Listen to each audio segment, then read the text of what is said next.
Good morning सभी साथियों को। आज की इस वीडियो में हम डिस्कस करने वाले हैं क्वेश्चन नंबर 81 से आगे। तो 80 तक के क्वेश्चन ऑलरेडी हम डिस्कस कर चुके हैं। आप उन वीडियोज़ को वॉच कर सकते हैं हमारे चैनल पे साई इंग्लिश क्लासेज। तो आज का जो पहला क्वेश्चन है आपके सामने, आप देख सकते हैं। क्वेश्चन क्या कहता है, देखिए। श्रीनगर में 1839 ईस्वी में लावारिस फंड का प्रयोग कर किसने जो है स्कूल खोला। ये उत्तराखंड लेक्चरर स्क्रीनिंग की हमारी सीरीज चल रही है, ठीक है। तो उसके लिए ये जो है प्रैक्टिस सेट्स आप मान के चलिए इनको। तो हम इनको डिटेल में इन क्वेश्चंस को यहाँ पे जो है इनका एक्सप्लेनेशन देने की भी कोशिश कर रहे हैं। तो वीडियो के अंत तक आप बने रहिएगा, आपके लिए बहुत हेल्पफुल रहेगी वीडियो। 1839 की बात करें तो इसमें लावारिस फंड का प्रयोग किया गया। तो लावारिस फंड का प्रयोग करके एक स्कूल खोला गया। वो किसने खोला ये पूछा जा रहा है। John Strachey, Mary Wadden, James Thomson और कैप्टन हडल्स्टन। तो इसका जो करेक्ट आंसर है वो कैप्टन हडल्स्टन है, ठीक है। डी ऑप्शन इसका करेक्ट हो जाएगा। अब बात करते हैं 1839 से रिलेटेड सॉरी कौन कौन से पॉइंट्स को हम यहाँ पे कंपेयर कर सकते हैं। बात करें सीधे सीधे 1939 पे चलते हैं। 1839 से 1939 की बात कर रहा हूँ मैं यहाँ पे। 1939 से रिलेटेड कुछ यहाँ पे पॉइंट्स यहाँ पे हम लर्न कर सकते हैं इसके बेस पे। 1939 से जो है द्वितीय विश्व युद्ध स्टार्ट हुआ, ठीक है। 1939 से लेके 1945 तक चला। आपको पता है कौन से उसकी बात चल रही है, सेकेंड वर्ल्ड वॉर की। किसकी बात चल रही है, सेकेंड वर्ल्ड वॉर की बात चल रही है, द्वितीय विश्व युद्ध की, ठीक। तो पहला कब हुआ था आपको पता है, 1914 टू 1918 तक। ये भी आपको ध्यान रखना है। ये फर्स्ट वर्ल्ड वॉर है और ये जो है ये सेकेंड है। अब दूसरा पॉइंट हम क्या लर्न कर सकते हैं 1939 से रिलेटेड, वो है कि यहाँ पे W.B. ईट्स की डेथ हो रखी है। अब बोलेंगे सर W.B. ईट्स कौन है। W.B. ईट्स आयरिश पोइट हैं, प्ले राइट हैं, जिनको स्लीगो पोइट के नाम से भी जाना जाता है। जो भी इंग्लिश लिटरेचर वाले साथी होंगे वो इस पॉइंट को भी नोट डाउन कर सकते हैं। स्लीगो पोइट के नाम से इनको जाना जाता है। अब W.B. ईट्स को जो है 1923 में नोबेल प्राइज़ मिला है। कब मिल रखा है, 1923 में इनको नोबेल प्राइज़ मिला हुआ है, ठीक है। नोबेल प्राइज़ लिख दिया हमने। और 1939 में इनकी क्या हो रखी है, W.B. ईट्स की डेथ हो रखी है, ठीक है। किसकी डेथ हो रखी है, W.B. ईट्स की डेथ हो रखी है, ठीक है। ये चीज़ आपको ध्यान रखनी है 1939 में।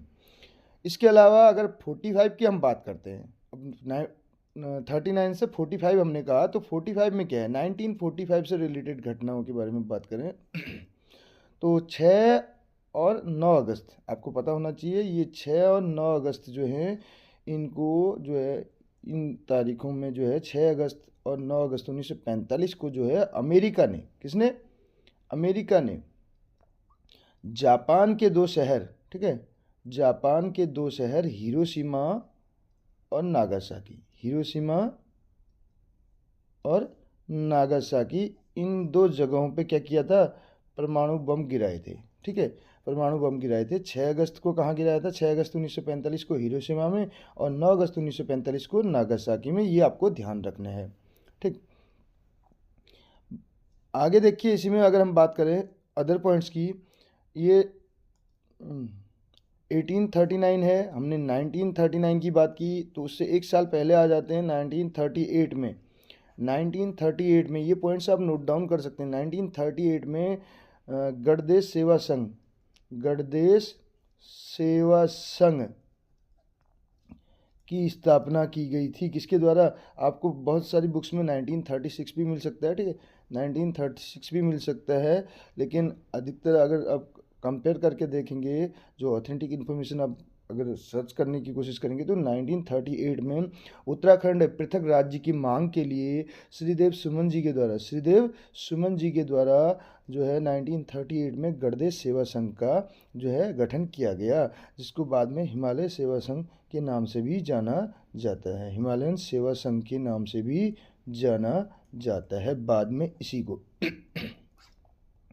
तो ये पॉइंट्स आपको बना लेने। बढ़ेंगे नेक्स्ट क्वेश्चन की ओर। अगला क्वेश्चन क्या कहते हैं, देखिए। नेक्स्ट क्वेश्चन कहता है उत्तराखंड से लोकसभा में कितनी संख्या में सदस्य निर्वाचित होते हैं। उत्तराखंड से जो है लोकसभा में कितनी संख्या में जो है सदस्य निर्वाचित होते हैं। 4, 6, 5 या 7, 4 ऑप्शन हमारे पास हैं। जब लोकसभा सीटों की बात की जाए उत्तराखंड से तो 5 हैं। कितनी हैं, 5 हैं, ठीक है। लेकिन अगर बात करें राज्यसभा की, तो राज्यसभा की कितनी है, राज्यसभा की सीटों की बात की जाएगी तो 3 है। राज्यसभा की कितनी है, 3 है। और लोकसभा की कितनी है, 5 हैं। और विधानसभा की अगर बात करें तो विधानसभा की कितनी हो जाएंगी, विधानसभा की 70 सीटें होती हैं निर्वाचित, यानी कि एक सीट होती है एंग्लो इंडियन। तो टोटल 71 होती हैं, एक हमने बताया एंग्लो इंडियन करके, आप इसको भी ध्यान रख सकते हैं एंग्लो इंडियन करके, ठीक। तो 70 सीटें जो है तो किसकी निर्वाचित विधानसभा की अगर बात करें तो वो कितनी है, 70 सीटें। ये पॉइंट्स आपको बना लेने हैं। बढ़ेंगे नेक्स्ट क्वेश्चन की ओर। अगला क्वेश्चन क्या कहता है, देखिए अगला क्वेश्चन कहता है राज्य सरकार उत्तराखंड द्वारा अधिसूचित वृत्त में न्यूनतम पुलिस थाने होते हैं। तो अधिसूचित वृत्त है उसमें न्यूनतम कितने पुलिस थाने होते हैं, 1 2 3 या 4, तो 2 पुलिस थाने उसमें होते हैं। नेक्स्ट क्वेश्चन आपके सामने है। अगला क्वेश्चन क्या कहते हैं, देखिए नेक्स्ट क्वेश्चन कहता है कि उत्तराखंड में चलने वाली 4 धाम परियोजना निम्न में से किस कार्य से संबंधित है।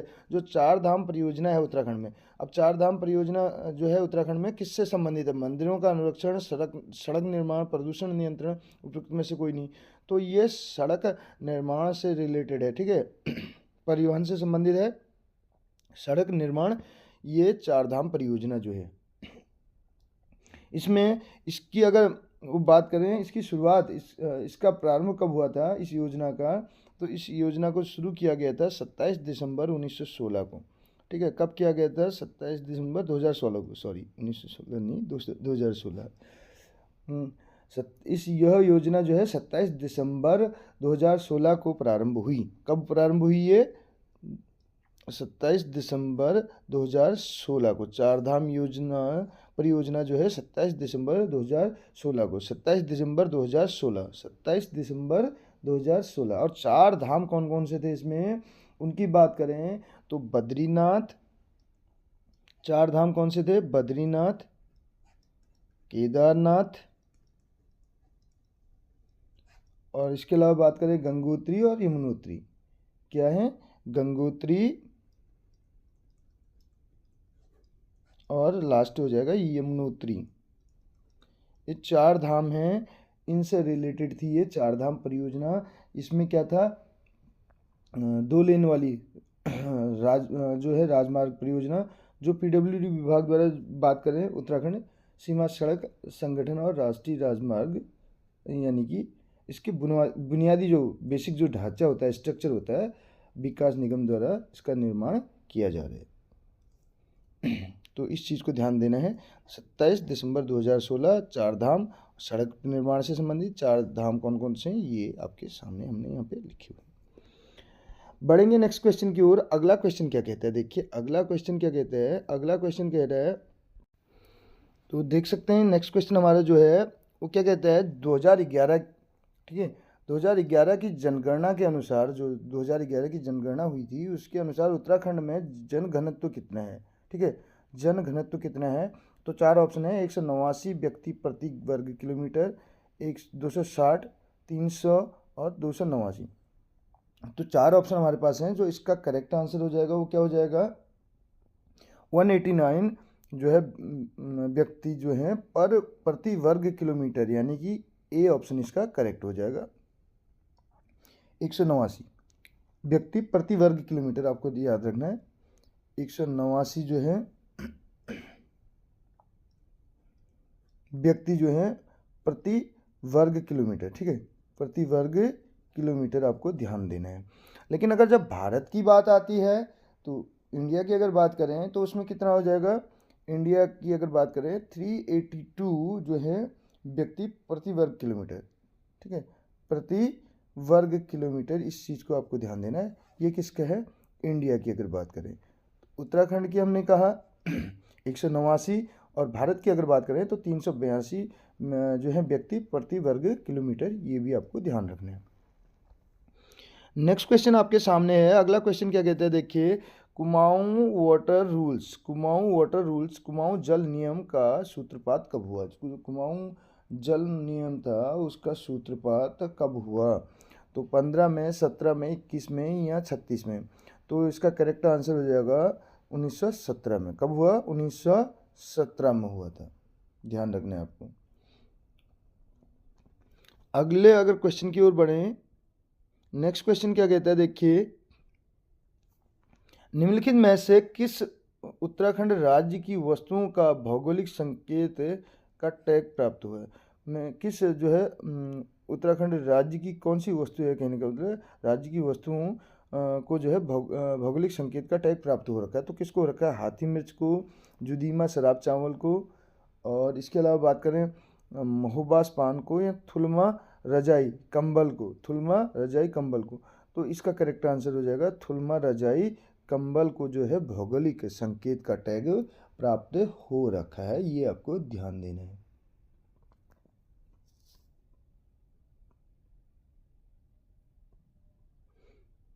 नेक्स्ट क्वेश्चन की ओर बढ़ें, तो ये ध्यान देना है आपको, कौन सी चीज़ है जिसको भौगोलिक संकेत का टैग प्राप्त हो रखा है, वो थुलमा रजाई है, ठीक है। जिसे मुख्य रूप से भूटिया समुदाय की महिला जो है बुनकर, ये हाथ से बुना जाता है, उनके द्वारा ये तैयार किया जाता है। और भौगोलिक संकेत की अगर बात करें तो ये कितने वर्ष के लिए दिया जाता है, ये भौगोलिक संकेत का ये पूछा जा सकता है, तो 10 वर्ष के लिए दिया जाता है, ठीक है। नेक्स्ट देखिए, अगला है हमारा, निम्नलिखित में से उत्तराखंड के किस जिले में सर्वाधिक वन क्षेत्र हैं। तो सर्वाधिक वन क्षेत्र की बात चल रही है, तो इनमें से जो नीचे हमारे पास ऑप्शन है, इनमें से सर्वाधिक, ठीक है। अगर वैसे उत्तराखंड में बात करें तो सबसे ज़्यादा आपको ऐसे याद रखना है, मैंने एक इसमें जो ट्रिक बना रखी है वो है NCP करके, नवीन चंद्र पांडे करके आप याद कर सकते हैं, कुछ भी आप याद कर सकते थे, ठीक है। NCP करके है। तो पहले नंबर पे आप बात करें इसमें नैनीताल, दूसरे नंबर पे हमने चंपावत, ठीक है, सॉरी दूसरे नंबर पे पहले नंबर पे नैनीताल याद रखना है, ठीक। दूसरे नंबर पे चंपावत, और तीसरे नंबर पे पौड़ी, और सबसे कम की बात की जाए तो उधम सिंह नगर, उधम सिंह नगर, ठीक है।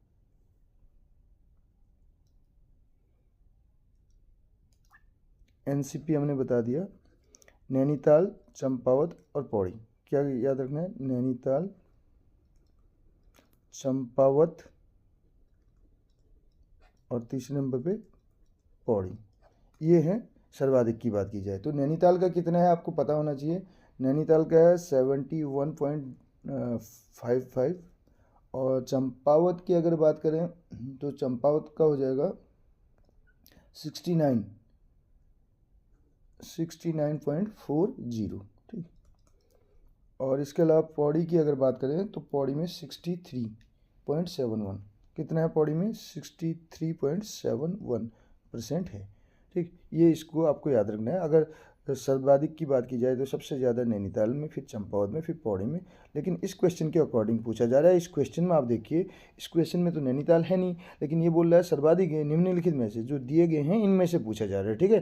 तो इनमें से अगर बात करें तो करेक्ट आंसर क्या हो जाएगा, सबसे ज़्यादा इनमें देखिए आप उस हिसाब से आपको पता चल गया होगा, चंपावत हो जाएगा। क्या हो जाएगा करेक्ट आंसर, चंपावत हो जाएगा। और चंपावत का हम ऑलरेडी बता चुके हैं कितना है, 69.40। और ये जो अदर हैं, इसमें टिहरी गढ़वाल की अगर बात करें तो टिहरी गढ़वाल में कितना है, 56.73% है इसका, ठीक है। ये आपको ध्यान देना है। बागेश्वर का कितना है, 56.34। नेक्स्ट क्वेश्चन की ओर बढ़ते हैं, और सबसे कम की बात चलेगी तो उधम सिंह नगर, आपको वो भी ध्यान रखना है। निम्नलिखित में से किस ताल में मानव कंकाल पाए जाते हैं, मानव कंकाल किस ताल में पाए गए, किस ताल में पाए गए हैं, डोरी ताल, रूपकुंड, हेमकुंड और नकुचिया ताल। तो रूपकुंड है, ठीक है। रूप, यहाँ पे रूप से आप याद रखेंगे, रूप का मतलब एक स्केलेटन, एक ढांचा, रूप दिया गया, ठीक है। मानव कंकाल रूप से याद रखना आप, मानव कंकाल रूपकुंड। तो यहाँ पे अवशेष पाए गए हैं। और किसके द्वारा खोजा गया था, सर्वप्रथम अगर बात करें 1942 में खोजा गया था। 1942 में ब्रिटिश वन रेंजर थे, ठीक है, उनके अगर बात करें गश्ती दल द्वारा इसको खोजा गया, गश्ती दल। गश्ती दल के द्वारा खोजा गया। बढ़ेंगे नेक्स्ट क्वेश्चन की ओर। अगला क्वेश्चन है वनों से संबंधित। वर्ष 1986 ईस्वी में वृक्ष मित्र पुरस्कार का सम्मान दिया गया। किसे दिया गया? गौरा देवी को, चंडी प्रसाद भट्ट, इंद्रमणि बडोनी, उपरोक्त में से कोई नहीं। तो अगर बात करें तो इसका करेक्ट आंसर हो जाएगा गौरा देवी को दिया गया। ठीक है गौरा देवी को दिया गया, जो कि उत्तराखंड के इनके अगर जन्म की बात करें, चमोली जिले में इनका जन्म हुआ था। जन्म इनका कहाँ होता है? चमोली जिले में इनका जन्म हुआ था। और तो इनको जो है 1986 में वृक्ष मित्र पुरस्कार से सम्मानित किया गया।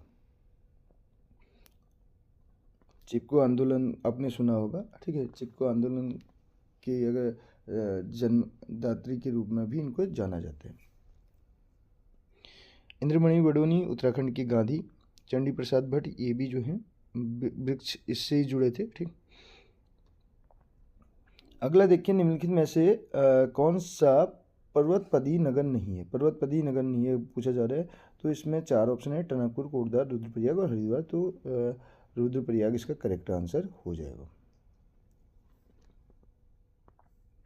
नेक्स्ट बात करें जागेश्वर मंदिर की। ठीक है, तो जागेश्वर मंदिर कहाँ स्थित है? ये तो बहुत आसान सा क्वेश्चन है। ठीक है, अल्मोड़ा जिले में, देहरादून, पिथौरागढ़, चमोली। तो जागेश्वर जो है अल्मोड़ा जिले में स्थित है, ये तो आपको पता है। और बागेश्वर बात करें, बागनाथ मंदिर, तो बागेश्वर, ये आपको ऐसे याद रखना।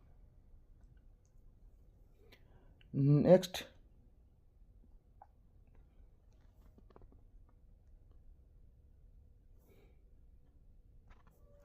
जागेश्वर और चितई मंदिर, गैराड़ गोलू देवता अगर ये पूछे जाते हैं आपसे, या झाकर सैम, ये सब कहाँ पे हैं? ये सारे के सारे जो हैं अल्मोड़ा जिले में हैं। ठीक, चंडी देवी, मनसा देवी, चंडी देवी और मनसा देवी की अगर बात की जाए, ठीक है, तो प्रसिद्ध मंदिर कहाँ स्थित हैं ये दोनों? देहरादून, नैनीताल, हरिद्वार और चमोली। तो आपको पता है हरिद्वार में है। सी ऑप्शन इसका करेक्ट हो जाए।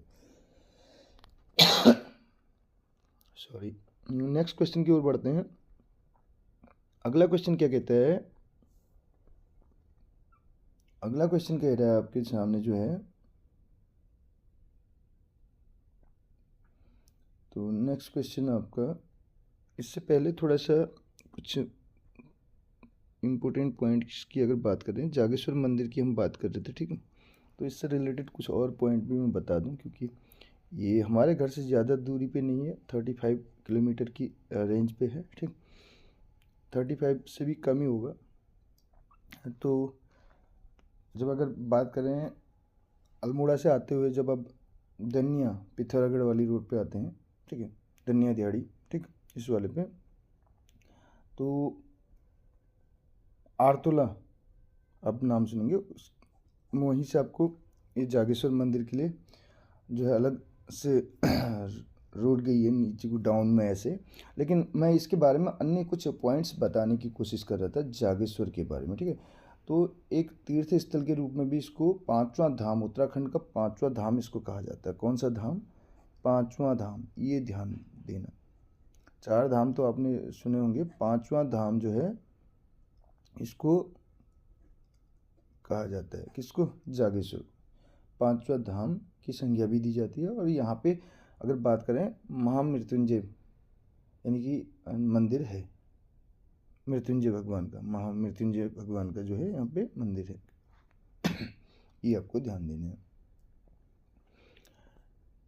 और घने देवदार के जंगल हैं, उनके बीच में आपको ये देखने को मिलेगा।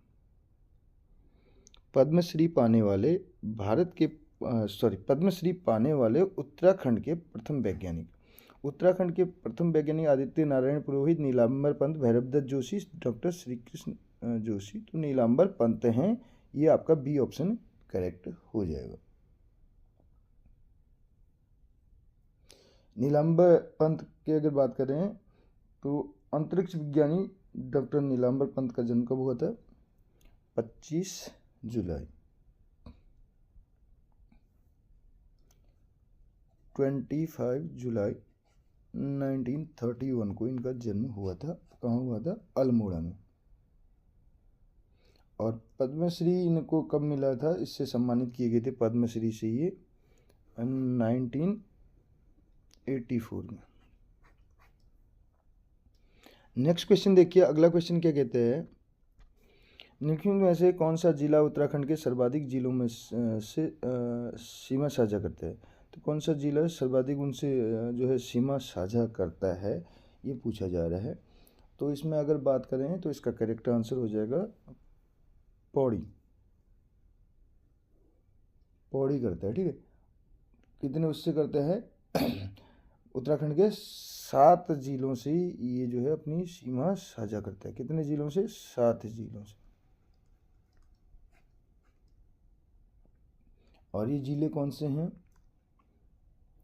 हरिद्वार,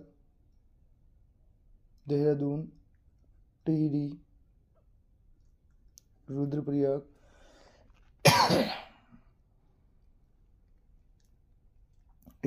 हरिद्वार, देहरादून, टिहरी, रुद्रप्रयाग। इसके अलावा अगर बात करें चमोली, अल्मोड़ा और नैनीताल, ठीक है। तो कैसे याद करेंगे इसको? ये देखिए, ये तो कैन बन रहा है, कैन HRTD, कुछ ऐसे शॉर्ट ट्रिक आप बना लीजिएगा। 7 जिलों से जो है ये अपनी सीमा साझा करता है। इसके अलावा 6 जिलों से जो सीमा साझा करते हैं उसमें अल्मोड़ा, चमोली हैं। और नैनीताल कितने जिलों से करता है? 4 से। 7 में आपका पौड़ी, 6 में आपके अल्मोड़ा और चमोली। इनको भी आपको याद रखना है। उत्तराखंड का राज्य पुष्प कौन सा है? तो उत्तराखंड का राज्य पुष्प कौन सा है? बुरांस, कमल, ब्रह्म कमल या और उपयुक्त में से कोई नहीं। 4 ऑप्शन हमारे पास हैं। तो इसमें का करेक्ट आंसर क्या हो जाएगा? तो इसका करेक्ट आंसर हो जाएगा ब्रह्म कमल। पुष्प की बात चल रही है, ठीक है। राज्य वृक्ष की बात चलेगी तो वो आपको पता है क्या होगा, आप आंसर देंगे इसका, ठीक है। तो राज्य वृक्ष क्या है, या राज्य पशु क्या है, या राज्य पक्षी क्या है? देखिए, इंडिया की बात करें तो मोर, यहाँ का क्या हो जाएगा? मोनाल हो जाएगा। मैं खुद ही बता दे रहा हूँ आपको, ठीक है, नोट डाउन कर सकते हैं आप। उत्तराखंड की बात चलिए, पक्षी में मोनाल, वृक्ष में बुरांस है, ये क्या है? वृक्ष है, ये आपको याद रखना है। और राज्य पशु, पशु की बात चलेगी तो कस्तूरी मृग, कस्तूरी मृग, ये सारी चीज़ें आपको ध्यान देनी है, ठीक है। वृक्ष बुरांस का वैज्ञानिक नाम रोडोडेंड्रॉन आर्बोनियम है। रोडोडेंड्रॉन आर्बोनियम, ये बहुत बार पूछा गया है, आर्बोनियम। नेक्स्ट क्वेश्चन की ओर बढ़ते हैं। अगला क्वेश्चन क्या कहते हैं, देखिए, ब्रह्म कमल को और किस नाम से जाना जाता है? कौल पद्म। नेक्स्ट देखिए, डॉक्टर संपूर्णानंद खुली जेल निम्न में से कौन से स्थान पर है? अल्मोड़ा, श्रीनगर, सितारगंज और नैनीताल। तो सितारगंज में है, जो कि उधम सिंह नगर में आता। तो माना दर्रा स्थित है, कहाँ स्थित है? उत्तर प्रदेश, उत्तराखंड, जम्मू कश्मीर, हिमाचल प्रदेश। तो ये उत्तराखंड में है, ठीक है, माना दर्रा। और माना गाँवों की बात की जाए तो उसको पहले अंतिम गांव की संज्ञा दी जाती थी, लेकिन अब प्रथम गांव के नाम से उसको जाना जाता है। तो माना, लिपुलेख, ये दर्रे जो हैं कहाँ पे हैं? माना, नीति और लिपुलेख दर्रा जो है उत्तराखंड में ही है। कौन कौन से दर्रों की बात चल रही है? माना, लिपुलेख और नीति दर्रा, ठीक है। माना, लिपुलेख और नीति दर्रा जो हैं ये सब कहाँ हैं? उत्तराखंड में हैं। ये भी आपको ध्यान देना है।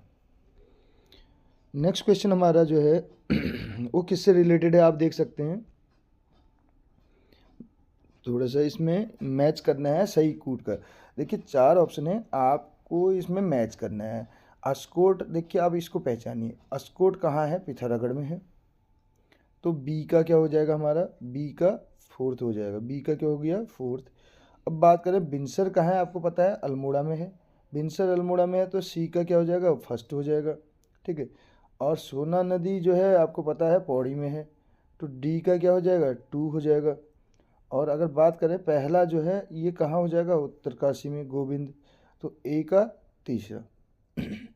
तो क्या बना, आपकी ट्रिक बन गई, अगर इसके हिसाब से चलें तो ए में 3, बी में 4, सी में 1 और डी में 2।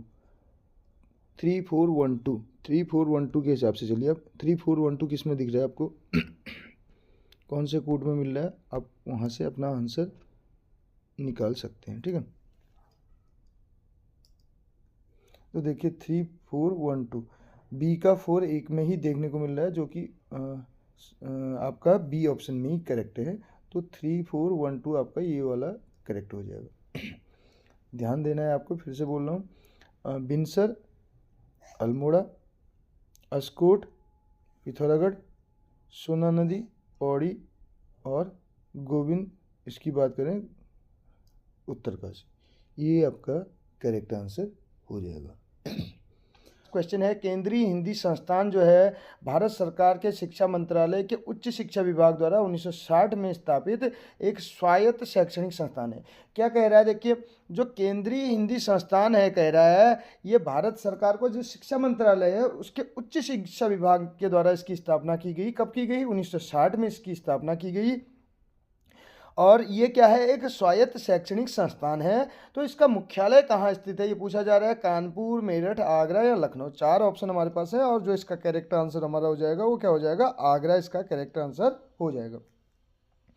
अब बात करते हैं इससे रिलेटेड अन्य जो पॉइंट हैं। हिंदी की बात करें तो केंद्रीय हिंदी संस्थान है, हिंदी संस्थान की स्थापना क्यों की गई होगी, क्योंकि हिंदी भाषा के प्रचार प्रसार के एवं उत्थान के लिए, ठीक है, हिंदी भाषा जो है उसके प्रचार प्रसार के लिए इसकी स्थापना की गई। किसके द्वारा, उच्च शिक्षा विभाग के द्वारा की गई। जो भारत सरकार का जो शिक्षा मंत्रालय है उसका जो उच्च शिक्षा विभाग था उसके द्वारा की गई, 1960 में की गई। और एक स्वायत्त शैक्षणिक संस्थान है, इसका मुख्यालय आगरा में स्थित है। आगरा यानी कि जहाँ ताजमहल भी स्थित है, ठीक है। अगर बात करें इसके अलावा हिंदी भाषा के प्रचार प्रसार एवं उत्थान के लिए, किसके, हिंदी भाषा की बात चल रही है, हिंदी भाषा का अगर प्रचार प्रसार की बात करें या उसके उत्थान की बात करें तो इससे रिलेटेड जो हमारे संविधान में अनुच्छेद है वो कौन सा है, ये पूछ लिया जा सकता है क्वेश्चन। क्योंकि हिंदी भाषा की जब बात चल रही है तो इससे रिलेटेड अन्य क्वेश्चन भी हम डिस्कस कर लें। तो भारतीय संविधान में अगर बात करें अनुच्छेद 351 जो है, अनुच्छेद 351 जो है वो हिंदी भाषा के प्रचार प्रसार से संबंधित है, ठीक है। आपको ध्यान देना है, अगर क्वेश्चन पूछा जाए तो हिंदी भाषा के प्रचार प्रसार से संबंधित अनुच्छेद कौन सा है भारतीय संविधान में, तो अनुच्छेद 351 आपको आंसर देना है, ठीक। और अब हिंदी दिवस की अगर बात करें, हिंदी भाषा की बात चल रही है, तो हिंदी दिवस कब मनाया जाता है, प्रतिवर्ष 14 सितंबर को मनाया जाता है। कब मनाया जाता है, 14 सितंबर को मनाया जाता है। तो ये तो थे हिंदी से रिलेटेड पॉइंट। अब बात करते हैं 1960 की बात। 1960 में और क्या हुआ था, 1960 में एक आर के नारायण, आपने सुना होगा आर के नारायण, जिन्होंने दी गाइड करके लिखा था, दी गाइड करके लिखा था, जो कि 1958 में आपने सुना होगा पब्लिश्ड है, ठीक है, 1958 में, ठीक। तो और इसके लिए इनको 1960 में क्या मिल रखा है, साहित्य अकेडमी अवार्ड मिल रखा है। कब मिला है, साहित्य अकेडमी अवार्ड मिला है। क्या मिला है, साहित्य अकेडमी अवार्ड मिला है, ठीक है। इस चीज़ को आपको ध्यान देना है। हमने आर के नारायण की बात भी यहाँ पे कर ली। 1958 में इनका जो गाइड था वो रिटर्न, और इसके लिए 1960 में अगर बात करें तो क्या मिला है, साहित्य अकेडमी अवार्ड मिला है, किसको, आर के नारायण को। बढ़ते हैं नेक्स्ट क्वेश्चन की ओर। अगला क्वेश्चन क्या कहता है, कहता है कि संवेग की एसआई पद्धति में इकाई क्या है। संवेग यानी कि साइंस से रिलेटेड क्वेश्चन है, ठीक है, जिसको इंग्लिश में बोलते हैं मोमेंटम। संवेग को क्या बोलते हैं इंग्लिश में, मोमेंटम बोलते हैं, ठीक है, मोमेंटम बोलते हैं। और संवेग क्या होता है, संवेग की अगर बात करें, संवेग इक्वल टू, अगर आप फॉर्मूला, अगर इसकी डेफिनेशन की बात करें, संवेग जो है गुणनफल है किसका, द्रव्यमान और वेग का गुणनफल है। द्रव्यमान गुणा वेग, ऐसे आपको लिखना है। इन दोनों का गुणनफल जो है वो संवेग कहलाता है। द्रव्यमान के साथ साथ बात करें वेग, इन दोनों का जो गुणनफल होगा वो संवेग होगा। और संवेग को अगर बात करें p से दर्शाएंगे हम, और द्रव्यमान को मास m एंड वेग को जो है b, वेलोसिटी, ठीक है। तो P equal to M B हमारा हो गया। क्या हो गया? P equal to M B. आपको ये फॉर्मूला याद रखने हैं, ठीक। अब बात करें जब मास है, द्रव्यमान है, द्रव्यमान का मात्रक, द्रव्यमान यानी कि किलोग्राम, और वेग जो है मीटर पर सेकेंड। तो मात्रक इसका क्या हो जाएगा? Kilogram metre per second. ऐसा हमारे पास कौन से ऑप्शन में है उसको हम देख लेते हैं, वो हमारा जो है करेक्ट आंसर हो जाएगा। तो हमारे पास देखिए kilogram metre per second option number B में है। तो option number B will be the correct answer of this question. Now move on to next question. अगले क्वेश्चन की ओर बढ़ेंगे अब, ठीक है। कभी कभार ये पूछ लिया जाता है संवेग किस प्रकार की राशि है। तो संवेग जो है, संवेग कैसी राशि है? सदिश राशि है, ठीक है। सदिश राशि, सदिश राशि क्यों है? क्योंकि इसका परिमाण और जो बात करें दिशा, वो एक ही होती है।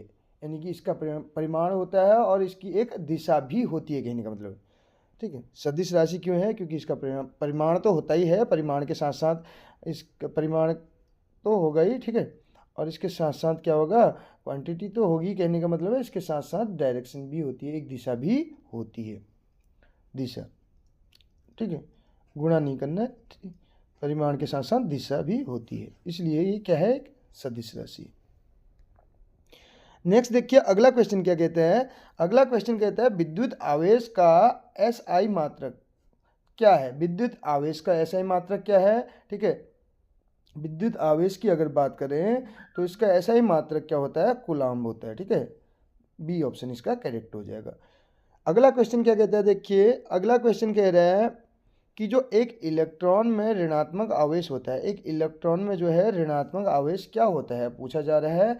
तो इसके अगर करेक्ट आंसर की ओर बढ़ें तो इसका करेक्ट आंसर हो जाएगा ऑप्शन नंबर डी। इसका करेक्ट आंसर हो जाएगा। क्या हो जाएगा इसका करेक्ट आंसर? इसका करेक्ट आंसर हो जाएगा इलेक्ट्रिक चार्ज की अगर बात करें, सॉरी वो तो कूलाम्ब हमने ऑलरेडी बात कर ली है, लेकिन अब जो हम बात कर रहे हैं इसकी बात कर रहे हैं इलेक्ट्रॉन की, ठीक है। इलेक्ट्रॉनिक में जो इलेक्ट्रॉन में जो है, सॉरी, ऋणात्मक जो आवेश होता है वो क्या होता है? ऑप्शन नंबर डी इसका करेक्ट आंसर हो जाएगा। 1.6 × 10 की पावर 19 -19, ठीक है। ये हमारा जो है करेक्ट हो जाएगा option number D. Next question की ओर बढ़े। अगला क्वेश्चन क्या कहता है, देखिए पक्षियों का अध्ययन, study of birds, study of birds, पक्षियों का अध्ययन क्या कहलाता है, ये पूछा जा रहा है। तो पक्षियों का अध्ययन क्या कहलाएगा? चार ऑप्शन है, हर्पेटोलॉजी, ऑप्थेल्मोलॉजी, ठीक है, ऑप्थेल्मोलॉजी और एंथ्रोपोलॉजी, इसके अलावा ऑर्निथोलॉजी। तो इसका करेक्ट आंसर क्या हो जाएगा? ऑर्निथोलॉजी हो जाएगा, ऑर्निथोलॉजी, ठीक है। ऑर्निथोलॉजी, ऑर्निथोलॉजी ये इसका करेक्ट आंसर हो जाएगा। ऑर्निथोलॉजी, इसका लॉजी मीन्स स्टडी होता है, हमने बताया था। ऑर्निथोलॉजी जो है करेक्ट आंसर इसका हो जाएगा। अन्य की बात करें तो हर्पेटोलॉजी क्या होता है? हर्पेटोलॉजी होता है, हर्पेटोलॉजी की अगर बात करें उभयचर एवं सरीसृपों का अध्ययन, उभयचर और सरीसृपों का अध्ययन, उभयचर और सरीसृपों का अध्ययन, सरीसृप जो होते हैं इनका अध्ययन, तो उभयचर और सरीसृपों का अध्ययन होता है। एंथ्रोपोलॉजी क्या होता है? एंथ्रोपोलॉजी मानव के क्रमिक विकास का अध्ययन, मानव का क्रमिक विकास, मानव का क्रमिक विकास, हायरार्की सुना होगा ना, डेवलपमेंट, क्रमिक विकास। और ऑप्थेल्मोलॉजी क्या होता है? ऑप्थेल्मोलॉजी होता है किससे रिलेटेड? ऑप्थेल्मोलॉजी होता है आँखों का चिकित्सीय अध्ययन, आँखों का अध्ययन यानी कि चिकित्सीय, मेडिकल कहने का मतलब, आँखों का चिकित्सीय अध्ययन करके आप इसको लिख लेंगे, चिकित्सीय अध्ययन हो जाएगा, आँखों का चिकित्सीय अध्ययन ये हो जाएगा, ठीक है। तो एक बार फिर से अगर बात करें, पक्षियों का अध्ययन ऑर्निथोलॉजी, हर्पेटोलॉजी उभयचर और सरीसृपों का अध्ययन, एंथ्रोपोलॉजी मानव विकास, मानव का क्रमिक विकास का अध्ययन इसमें होता है, ठीक है, मानव का क्रमिक विकास का अध्ययन होता है। ऑप्थेल्मोलॉजी होता है आँखों का चिकित्सीय अध्ययन, ठीक है। तो ये बढ़ेंगे, इस क्वेश्चन का जो करेक्ट आंसर है वो क्या हो जाएगा? ऑर्निथोलॉजी। नेक्स्ट क्वेश्चन की ओर बढ़ रहे हैं। राइबोसोम, राइबोसोम की बात चल रही है। राइबोसोम्स बनाते हैं, राइबोसोम्स क्या बनाते हैं ये पूछा जा रहा है। तो राइबोसोम क्या है, क्या बनाते हैं राइबोसोम्स? ये ऑप्शन इसका जो है हमारे पास वसा, लिपिड, प्रोटीन और स्टार्च। तो राइबोसोम बनाते हैं प्रोटीन। क्या बनाते हैं? प्रोटीन बनाते हैं। तो इसका करेक्ट आंसर क्या हो जाएगा? ऑप्शन नंबर सी करेक्ट हो जाएगा। और बात करें, एक तो राइबोसोम है, दूसरा एक होता है लाइसोसोम। एक होता है लाइसोसोम, आपने सुना होगा लाइसोसोम। लाइसोसोम क्या होता है? जिसको सुसाइडल बैग कहा जाता है। ठीक है, क्या कहा जाता है? जिसको सुसाइडल बैग कहा जाता है, कोशिका की आत्मघाती थैली, सुसाइडल बैग, सुसाइडल बैग। ठीक है, आत्महत्या की थैली या आत्मघाती थैली कहा जाता है किसका? कोशिका की, सेल्स की। ठीक है, सेल का सुसाइडल बैग कहा जाता है लाइसोसोम को। और क्यों कहा जाता है? क्योंकि इसमें क्या होता है, जो कोशिका में जो कोशिका को ख़राब करने वाले जितने पाचक एंजाइम हैं उनका स्राव होता है। कोशिका को ख़राब करने वाले जितने भी क्या होते हैं, पाचक एंजाइम होते हैं, उनका स्राव होता है। लाइसोसोम को सुसाइडल बैग कहा जाता है। और इसके अलावा एक और है माइटोकॉन्ड्रिया। माइटोकॉन्ड्रिया, इसको पावर हाउस ऑफ सेल्स कहा जाता है। कोशिका का क्या कहा जाता है? इसको पावर हाउस। माइटोकॉन्ड्रिया को क्या कहा जाता है? पावर हाउस कहा जाता है। ठीक है, पावर हाउस ऑफ सेल्स, ये भी आपको ध्यान रखना है। बढ़ेंगे नेक्स्ट क्वेश्चन की ओर। अगला क्वेश्चन क्या कहता है? देखिए आपके सामने है क्वेश्चन। नेक्स्ट क्वेश्चन कह रहा है, वह धात्विक खनिज जो बाढ़ के कारण मैदानों या घाटियों में जमा हो जाते हैं। अब ये धात्विक खनिज की बात कर रहा है, जो बाढ़ के कारण क्या होता है, या तो मैदानों में या घाटियों में क्या हो जाता है, जमा हुए कछारी जमाव से बनते हैं। कछारी जमाव से जो जमा हो जाता है वहाँ पे, उस कछारी जमाव से जो बनते हैं जो धातु, उन धात्विक खनिजों को क्या कहा जाता है? ठीक है, तो उनको के रूप में जाने जाते हैं। किस रूप में जाने जाते हैं, कहने का मतलब है ये हमें बताने हैं। तो इसका करेक्ट आंसर क्या हो जाएगा? इसमें देखिए, स्थूल निक्षेप, प्लेसर निक्षेप, धात्विक ग्रंथिकाएं, शिरा निक्षेप, तो प्लेसर निक्षेप कहा जाता है। बी ऑप्शन इसका करेक्ट हो जाएगा।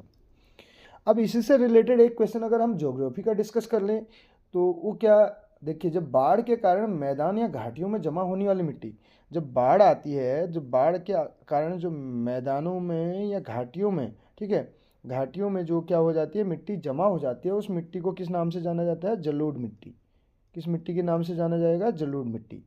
किसकी बात चल रही है? जब बाढ़ आए और बाढ़ के दौरान जो मिट्टी मैदानों में या घाटियों में जमा हो जाती है, आप पॉइंट को नोट डाउन कर सकते हैं। मैदान प्लस घाटी में या घाटियों में, ठीक है, मैदान या घाटियों में जो मिट्टी जमा हो जाती है बाढ़ के कारण, बाढ़ के कारण जो मिट्टी जमा होती है, ठीक है ना, किसके कारण? बाढ़ के कारण।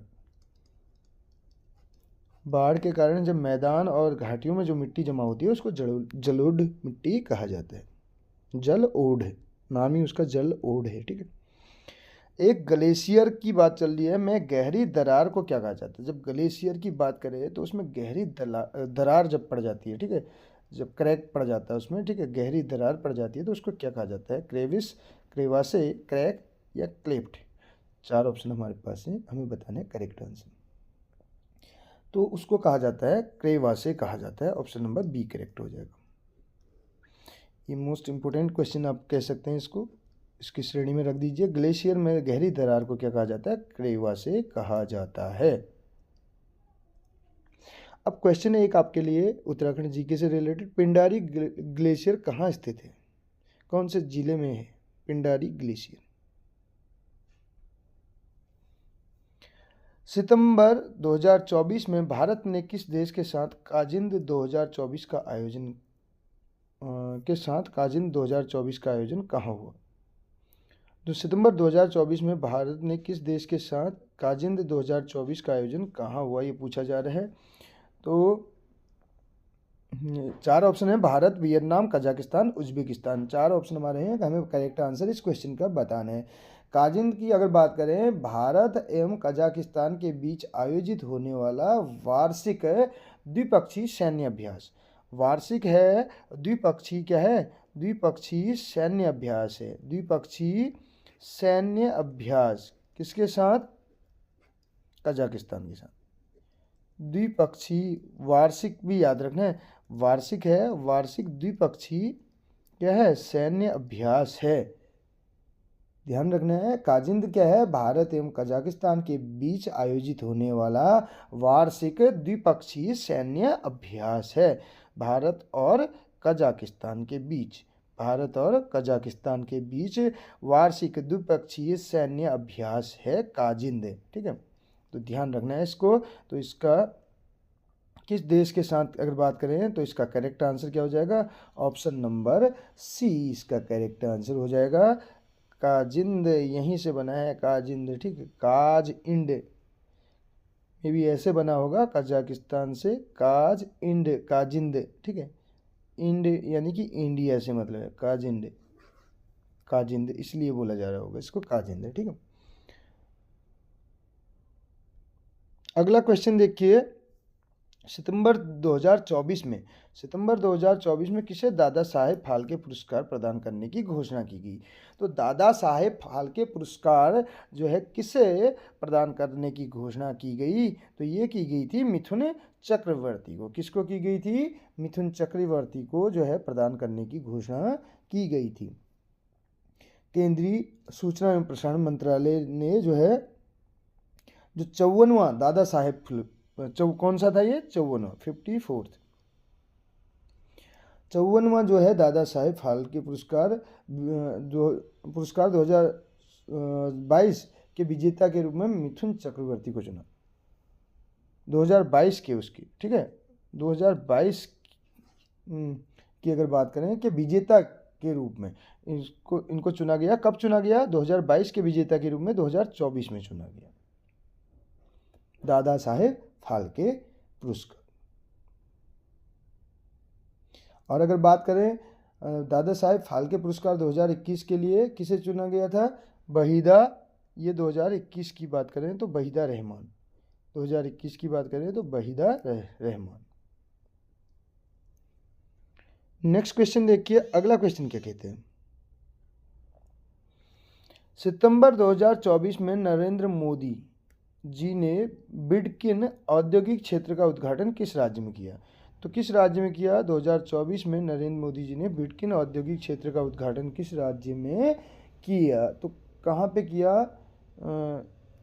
ये किया था इन्होंने, 4 ऑप्शन है, उत्तर प्रदेश, महाराष्ट्र, गुजरात और गोवा। हमारे पास 4 ऑप्शन है, इसमें से हमें करेक्ट आंसर इसका बताना है। तो इन्होंने कहाँ किया था, महाराष्ट्र में किया था। कहाँ किया था, महाराष्ट्र में, बी ऑप्शन इसका करेक्ट हो जाएगा। नेक्स्ट क्वेश्चन हमारे पास है, अगला क्वेश्चन देखिए, अगला क्वेश्चन क्या कहता है, अगला क्वेश्चन कहता है सर्वश्रेष्ठ अगर बात करें पर्यटन ग्राम प्रतियोगिता 2024 में उत्तर प्रदेश के पूरा महादेव गांव को किस श्रेणी में पुरस्कृत किया गया। सर्वश्रेष्ठ की बात करें पर्यटन ग्राम प्रतियोगिता 2024 में उत्तर प्रदेश के पूरा महादेव गांव को किस श्रेणी में जो है पुरस्कृत किया गया, ये पूछा जा रहा है।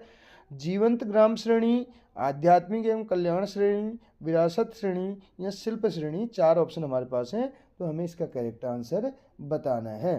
तो इसका करेक्ट आंसर हो जाएगा विरासत श्रेणी। कौन सा हो जाएगा, के अवसर पर विरासत श्रेणी इसका करेक्ट आंसर हो जाएगा। नेक्स्ट क्वेश्चन हमारा देखिए, अगला क्वेश्चन क्या कहते हैं, अगला क्वेश्चन कहता है कि जो सितंबर 2024 में भारतीय कला महोत्सव का आयोजन कहाँ हुआ, भारतीय कला महोत्सव का आयोजन कहाँ हुआ। अगर सितंबर 2024 की बात करें तो सितंबर 2024 में कला महोत्सव का वो कहाँ पे हुआ, आयोजन कहाँ हुआ, ये पूछा जा रहा है हमसे। तो ये हुआ था सिकंदराबाद में। कहाँ हुआ था, सिकंदराबाद में, डी ऑप्शन करेक्ट हो जाएगा।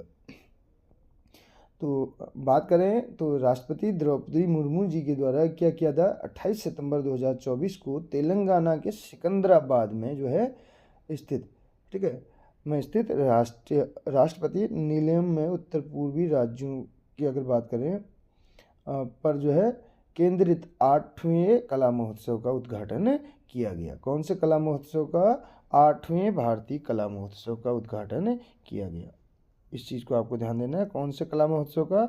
8वां 8th जो है कला महोत्सव का आयोजन किया गया। किसके द्वारा जो है किसकी उसमें किया गया था? राष्ट्रपति की। ठीक है, कब किया गया था? 28 सितंबर 2024 को, सिकंदराबाद। अब जो दो जुड़वा नगर कहलाते हैं ये सिकंदराबाद कहाँ है? तेलंगाना। ठीक है, और जो दो जुड़वा नगर के नाम से जाने जाते हैं वो कौन कौन से हैं? उसमें हैदराबाद और सिकंदराबाद दो जुड़वा नगर के नाम से भी जाने जाते हैं। ये पॉइंट भी आप ध्यान दीजिएगा। जुड़वा नगरों की अगर बात करें, हैदराबाद, सिकंदराबाद। तेलंगाना किस राज्य से अलग हुआ? ठीक है, पहले किसका हिस्सा था कहने का मतलब तेलंगाना, ये आपको बताना है। बहुत इजी क्वेश्चन है आपके लिए। उत्तराखंड में प्रमुख शब्द ढाकर किस संबंधित था? तो ढाकर किससे संबंधित था? ढाकर जो है 4 ऑप्शन है, पर्यटन यात्रा से, साहसिक यात्रा से, धार्मिक यात्रा से, व्यापार यात्रा से। तो ये व्यापार यात्रा से संबंधित था। ढाकर किससे संबंधित था? व्यापार यात्रा से संबंधित था। और जो यहाँ पे ये तो ढाकर यात्रा इसको कहा जाता था, लेकिन अगर बात करें जो यात्री होते थे उनको ढाकरी कहा जाता था। जो यात्री व्यापार यात्रा करते थे उनको क्या कहा जाता था? यात्रियों को क्या कहा जाता था? ढाकरी। क्या कहा जाता था? ढाकरी कहा जाता था यात्रियों को। ठीक,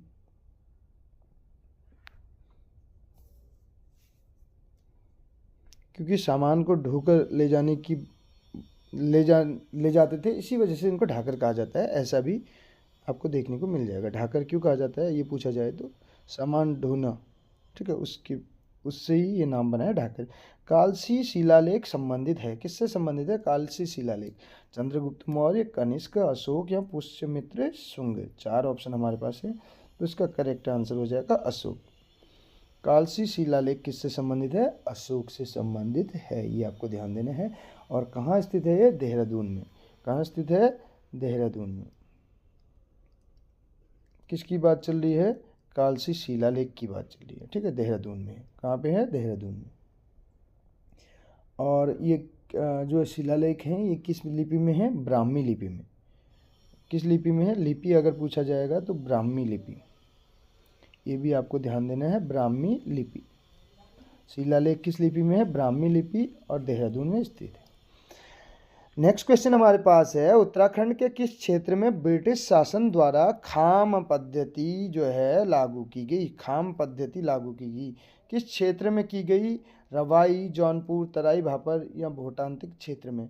तो इसका करेक्ट आंसर हो जाएगा तराई भावर। सी ऑप्शन इसका करेक्ट हो जाएगा। बढ़ेंगे नेक्स्ट क्वेश्चन की ओर। अगला क्वेश्चन क्या है? गार्डनर के द्वारा, ठीक है, गार्डनर के द्वारा कुमाऊं और गढ़वाल में प्रथम राजस्व बंदोबस्त किस वर्ष किया गया? देखिए, कुमाऊं को पहले क्या किस नाम से जाना जाता था? मानस खंड के नाम से, और गढ़वाल को केदार खंड के नाम से जाना जाता था। ठीक है, तो अगर बात करें प्रथम राजस्व बंदोबस्त किस वर्ष लागू किया ये पूछा जा रहा है, तो गार्डनर के द्वारा जो है कुमाऊं और गढ़वाल में प्रथम राजस्व बंदोबस्त किस वर्ष लागू किया गया? तो इसमें हमारे पास ऑप्शन है 1799, 1815, 1856 और 1902। 4 ऑप्शन हमारे पास हैं और हमें इसका करेक्ट आंसर बताना है। तो इसका करेक्ट आंसर हो जाएगा 1815, क्योंकि यहीं से जो है कुमाऊं में जो है अंग्रेजों का शासन भी रहा, शुरू हुआ कहने का। 1815 में एक संधि हुई थी जिसे किस के नाम से जाना जाता है ये आपको बताना है। आपने पढ़ा होगा 1790 से लेके 1815 तक गोरखा शासन। ठीक, तो गोरखा और अंग्रेजों के बीच एक संधि हुई थी। कौन सी संधि हुई थी ये वो आपको बताना है। ठीक, बैजनाथ के राजवंश को कत्यूरी नाम से जाना जाता है। किस नाम से जाना जाता है? कत्यूरी नाम से जाना जाता है। ठीक है, ये ध्यान देना है आपको, किस नाम से जाना जाता है? कत्यूरी नाम से जाना जाता है। और ये नाम किसने दिया ये पूछा जा रहा है, तो ये दिया था एडविन एटकिंसन ने दिया था। ए ऑप्शन ही इसका करेक्ट हो जाएगा। बैजनाथ कहाँ स्थित है? बैजनाथ की अगर बात करें तो गरुड़ बैजनाथ आपने सुना होगा। गरुड़ कहाँ है? बागेश्वर में है, बागेश्वर जिले में स्थित है। ठीक है, कहाँ स्थित है? बागेश्वर में स्थित है। ठीक, बागेश्वर में स्थित है गरुड़ में ही बैजनाथ है। और बैजनाथ कौन सी नदी के तट पर है? तट पर अगर बात करें, बैजनाथ जो है ये गोमती नदी के तट पर है। किस नदी के तट पर है? गोमती नदी के तट पर है। ठीक है, गोमती नदी के तट पर स्थित है। ठीक है, ये आपको ध्यान देना है। और बागेश्वर कौन सी नदियों के संगम पर स्थित है? सरयू और गोमती नदियों के संगम पर स्थित है। सरयू और गोमती नदियों के संगम पर बागेश्वर मंदिर जो है स्थित है। वैजनाथ गोमती नदी के तट पर स्थित है। पहले इसको किस नाम से जाना जाता था? कार्तिकेयपुर नाम से भी इसको जाना जाता था। कार्तिकेयपुर नाम से भी इसको जाना जाता था। ये आपको ध्यान देना है। नेक्स्ट क्वेश्चन हमारा है, अगला क्वेश्चन क्या कहता है? 36 रकम 32 कलम, 36 रकम 32 कलम नामक जो है कर व्यवस्था थी। ये व्यवस्था क्या थी? कर व्यवस्था थी ये। ठीक है, टैक्स वसूलने की व्यवस्था। कर व्यवस्था का उन्मूलन किया था। किसने किया था? 36 रकम 32 कलम नामक जो है कर व्यवस्था का उन्मूलन किसके द्वारा किया गया था? गोरखा शासकों द्वारा किया गया था। किसके द्वारा किया गया था? गोरखा शासकों द्वारा, यानी कि गोरखा शासकों ने किया था। बी ऑप्शन इसका करेक्ट होगा। ये क्या करते थे? इनके 36 प्रकार के, 36 रकम का मतलब है 36 प्रकार का। देखिए इसमें, एक सेकंड,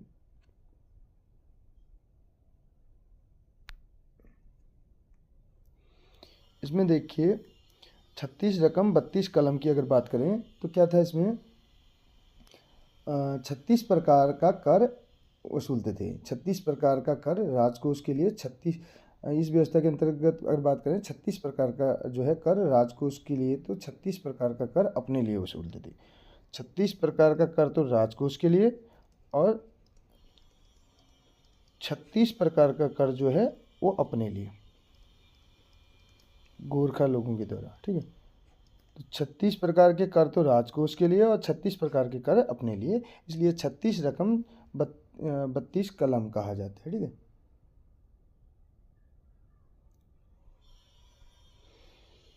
नेक्स्ट देखिए, जो कि अगला क्वेश्चन आपके सामने है, समकालीन उत्तराखंड की तस्वीर पेश करने वाला पहला विदेशी यात्री।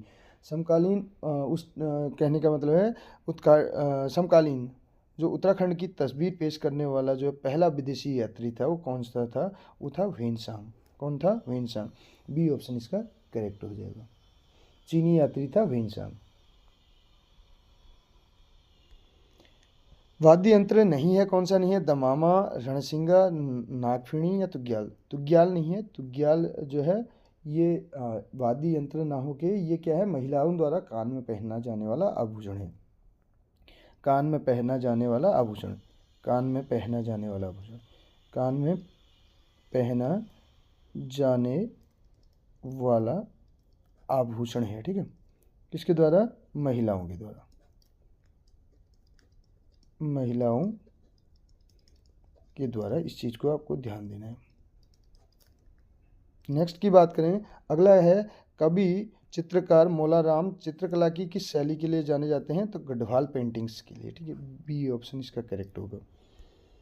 नेक्स्ट देखिए, सुबाहु नरेश की अगर बात करें तो इनकी बात की जा रही है। सुबाहु नरेश किस ग्रंथ में उल्लेख है? सुबाहु नरेश की राजधानी श्रीनगर।